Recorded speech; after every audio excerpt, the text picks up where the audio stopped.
Hello guys, good morning for today's videos.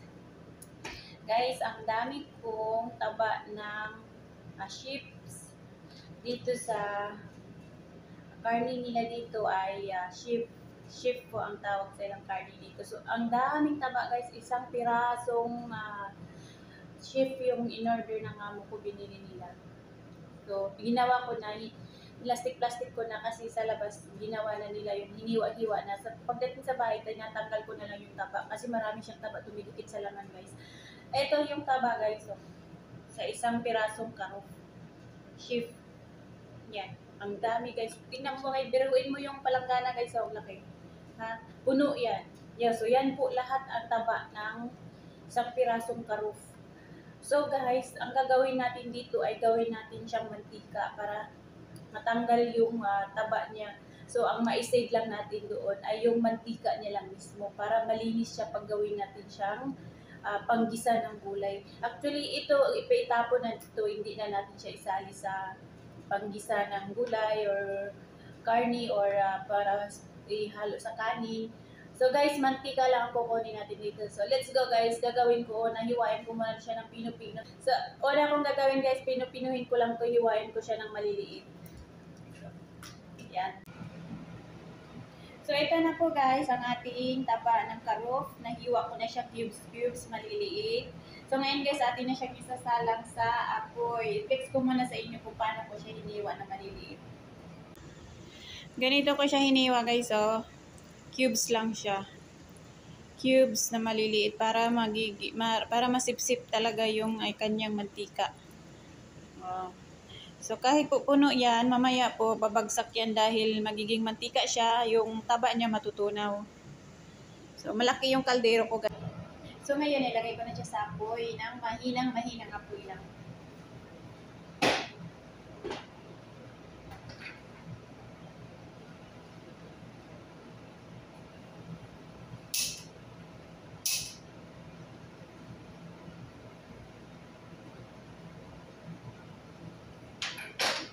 Ayan, hintayin natin siya na magiging mantika. Pag uminit yun, unti-unti yun siyang babagsak sa baba dahil matutunaw yung taba niya, so maiwan yung mantika sa ibabaw. Paibabaw naman yung mantika niya.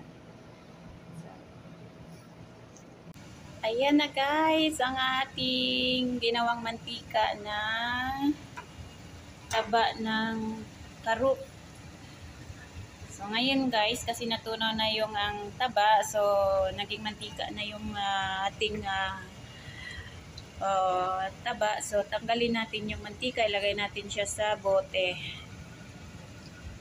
Yan. Pero hindi natin yan siya papatayin sa apoy. Continue pa rin yung pagluluto niya. Tatanggalin lang natin yung mantika para mas matunaw pa yung taba. Yan.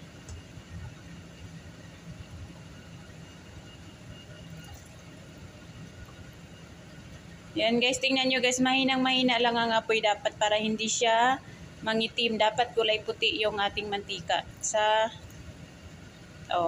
Tingnan nyo guys, di ba guys?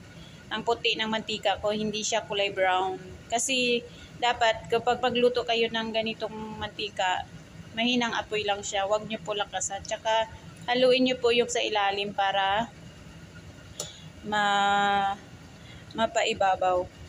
Para maluto yung sa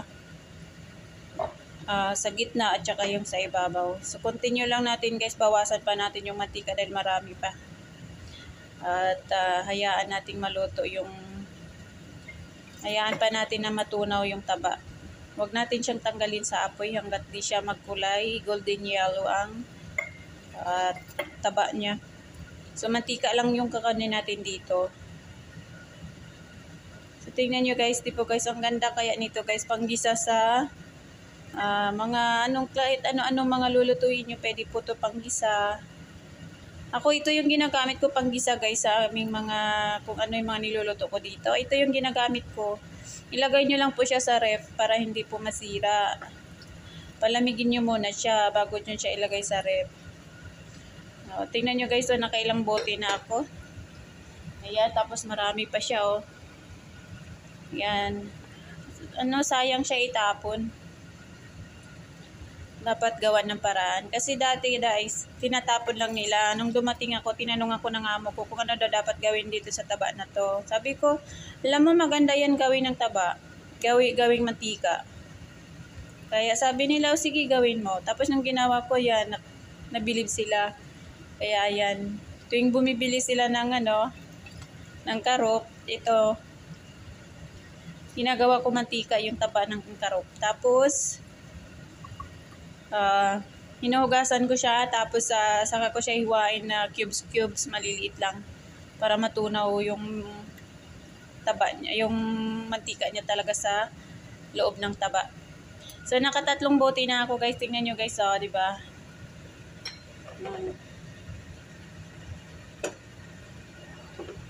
Nakatatlo na ako, tapos ang dami pang So ngayon babawasan pa natin ng isa pa yung ating mantika dahil para yung taba ay masangag.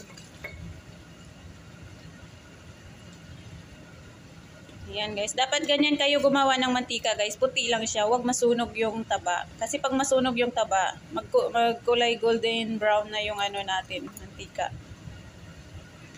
So dapat ang apoy niya ay sobrang lang siya, super low.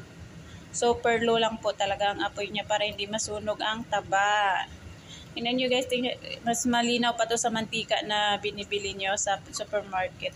Dapat ganyan ang mantika. Kulay puti lang siya. Pure na mantika yan, galing sa karni. Malinis. Di ba guys? So, ayan guys, ang aking nakuha sa ating mantika na nagawa. So, continue muna natin lutuin yung the rest. Tingnan nyo guys, kulang pa yan sa luto dahil puti pa. Mamaya guys, dapat magiging golden brown siya. O golden yellow.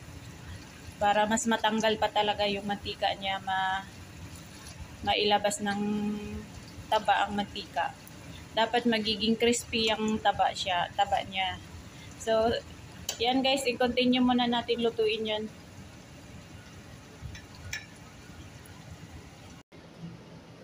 So, yan guys, ang aking ginawang mantika, kukunin ko na yung 4 na bote.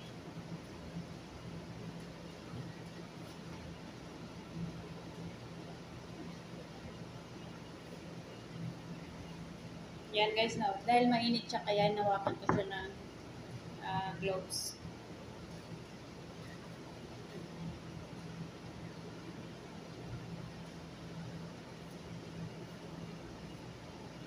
Ayan guys, dapat puti lang talaga ang pag gumawa kayo ng mantika ng karne, dapat puti lang talaga siya guys. Ilagay nyo lang siya sa low fire, super low lang talaga. Tapos hayaan nyo lang siya kahit 1 oras na kaupo sa apoy, basta low fire lang siya. Hindi po magkulay itim ang inyong mantika, puti.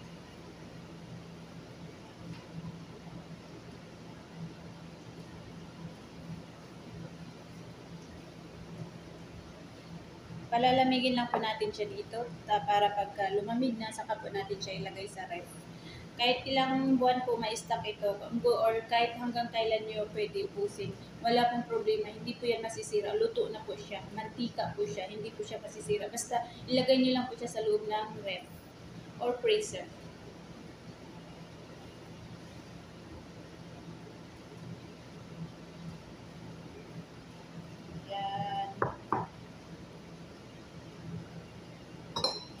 Pwede po siya panggisa. Sa mga kahit ano-anong gusto nyo pwede igisa, pwede rin po siya iprito sa mga tuyo, or pwede po rin siya iprito sa isda. Mantika po siya, as in. Sayang po itapon yung taba, kaya po ay ginawan ko ng paraan na gawin ko siya ng mantika. So ayan guys, mantika siya, as in. 1 pirasong karot lang yung pinili ng amo ko, pero napakadaming taba. Ang karot, puno ng taba, lalo na sa bandang puwitan, tsaka sa buntot niya, puro taba yan guys. So yan guys, marami pa doon sa kaldero, hindi pa tapos. Ayan, nagluluto pa.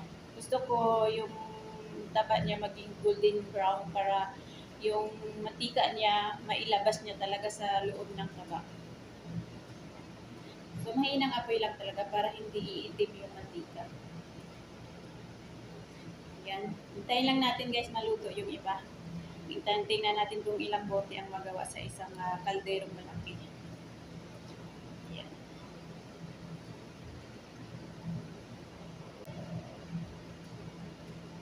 Hinahalo-halo ko din po yan sa puwitan para hindi po didikit yung taba sa puwit ng kaldero. Kailangan po siya halo-haluin.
So, hayaan lang natin siya guys na maluto guys. Samahin ang apoy lang.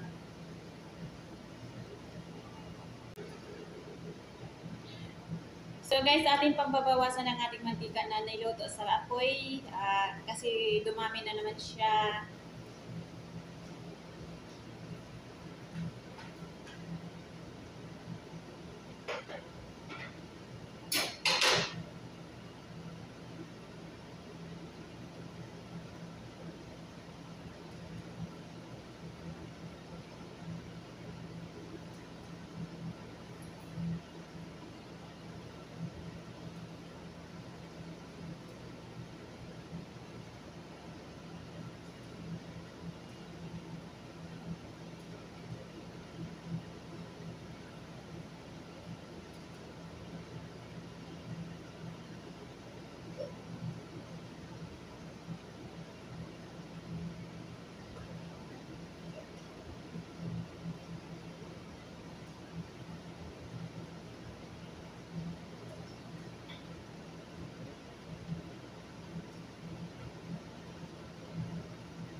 So ito guys, nakakuha na naman tayo another 2 bote.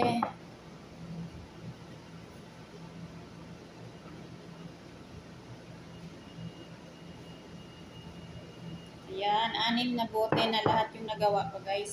6 na bote ng mantika. Ang dami guys. Yan. Pag matagalan ko magamit ito. Pag magluto ako, ito nang gagamitin ko. Either na lang sa mga pang ano ko, pang bake, hindi po ito pwede. Pang luto lang po talaga.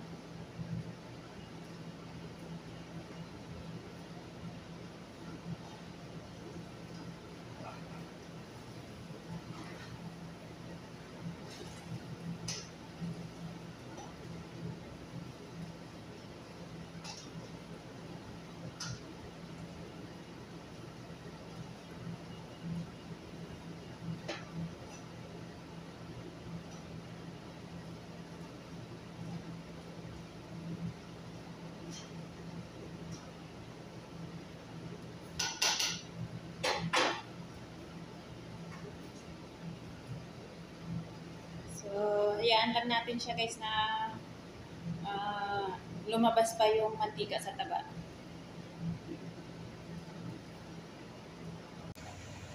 So guys, ito na ang ating huling mantika. Wala na siya guys, nilagay ko na siya sa bote. Ayan, puti pa rin siya. So dapat guys, ganyan ang ating kulay ng karne, kulay golden brown siya. Ayan.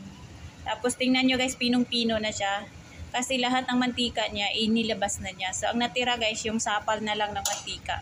Sa sapal ng taba. Ayan. Kita nyo guys, kulay golden brown siya. Ayan. So kasi yung camera ko kulay puti. Yan. So, yung mantika niya guys, tingnan nyo guys, kahit kulay golden brown na yung ating taba, so mantika niya is puti pa rin. Kasi sa mahinang apoy lang talaga siya ilagay. So, tingnan natin guys, ilang bote lahat yung gawa ko sa isang kalderong taba. Isang pirasong karo. So guys, ating i-strain yung i-drain lang natin yung ating nilutong taba para ma-drain yung mantika na natira sa ilalim.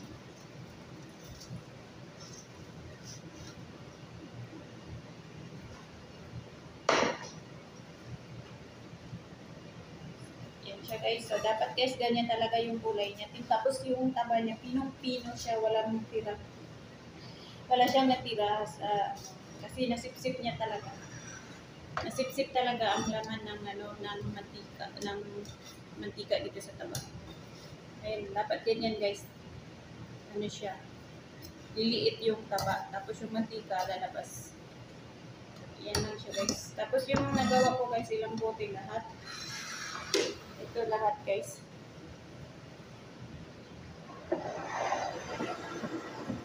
2, 4, 6, 8, 9.